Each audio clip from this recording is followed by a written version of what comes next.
தினம்தோறும் விளக்கேற்ற நல்ல எண்ணெய் இதயம் நல்லெண்ணெய்.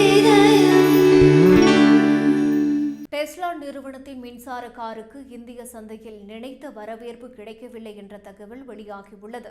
எலான் மஸ்கின் டெஸ்லா நிறுவனம் கடந்த ஜூலை மாதம் இந்தியாவில் மாடல் ஒய் காரை அறிமுகம் செய்தது. இதற்கான புக்கிங் அதிக அளவில் இருக்கும் என எலான் மஸ்க் எதிர்பார்த்தார்.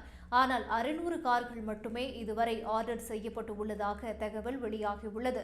இந்தியாவில் தற்போது மின்சார கார்கள் சுமார் 25 லட்சம் ரூபாய்க்கு விற்பனை செய்யப்படுகிறது.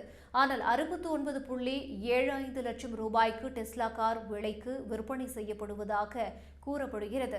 அதிக விலை மற்றும் வரி விதிப்பு ஆகியவற்றால் டெஸ்லா காருக்கான புக்கிங் மந்தம் அடைந்துள்ளதாக கூறப்படுகிறது. ஆண்டிற்கு 2500 கார்களை இந்தியாவில் இறக்குமதி செய்ய டெஸ்லா முடிவு செய்துள்ளது. ஷாங்காயில் இருக்கும் டெஸ்லா தயாரிப்பு தொழிற்சாலையில் இந்த மாதத்திற்குள் 300 முதல் 500 கார்கள் மும்பை, டெல்லி, புனே, குருகிராம் போன்ற நகரங்களுக்கு இறக்குமதியாகும் என எதிர்பார்க்கப்படுகிறது.